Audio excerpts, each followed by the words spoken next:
വഖഫ് ഭേദഗതി നിയമത്തിനെതിരെ സോളിഡാരിറ്റിയും SIAയും നടത്തിയ കരിപ്പൂർ എയർപോർട്ട് ഉപരോധത്തിൽ സംഘർഷമുണ്ടായി. പ്രവർത്തകർക്ക് നേരെ പോലീസ് ലാത്തിയും ഗ്രനേഡും കണ്ണീർവാതകവും പ്രയോഗിച്ചു. ഉപരോധ സമരം മുസ്ലിം വ്യക്തി നിയമ ബോർഡ് അംഗം മലിക് മുഅത്തസിം ഖാൻ ഉദ്ഘാടനം ചെയ്തു.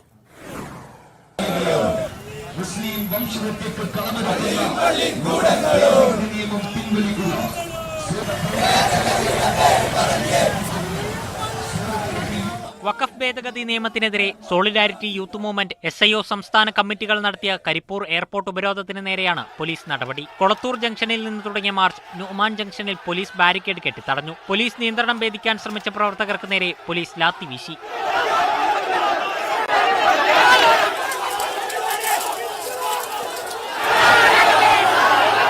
പിന്നെ കണ്ണീർവാതകവും ഗ്രനേഡും.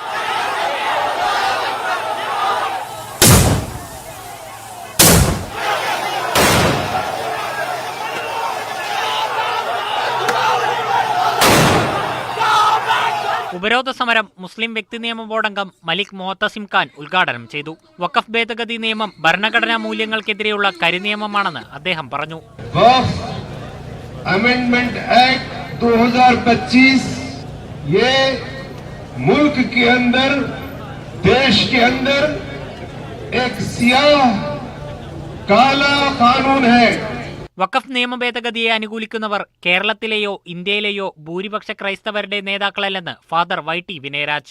ക്രൈസ്തവരിൽ പ്രത്യേകിച്ചും കേരളത്തിലെ ക്രൈസ്തവരോട് ഒരു അനുകൂലമായി നിലപാടെടുക്കുന്ന ഒരു ചെറിയ കൂട്ടം ഒരു മത നേതൃത്വം മാത്രമാണ് വഖഫ് ബില്ലിനെ അനുകൂലിക്കുന്നത്. കേരളത്തിലെയോ ഇന്ത്യയിലോ ഉള്ള ഭൂരിപക്ഷം വരുന്ന ക്രൈസ്തവരുടെ നേതാക്കളല്ല അവർ എന്ന് പ്രഖ്യാപിക്കുകയാണ്. എയർപോർട്ട് ഉപരോധത്തിന് നേതൃത്വം നൽകിയ SIO സോളിഡാരിറ്റി നേതാക്കളെ പോലീസ് അറസ്റ്റ് ചെയ്തു നീക്കി. Ernakulam DCC vice president doctor Jindo John, Abdul Hameed Vaniyambalam, K Ambujakshan, Thoufeeq Mampad, advocate Abdul Vahid തുടങ്ങിയവർ സംസാരിച്ചു. മീഡിയ 1 മലപ്പുറം.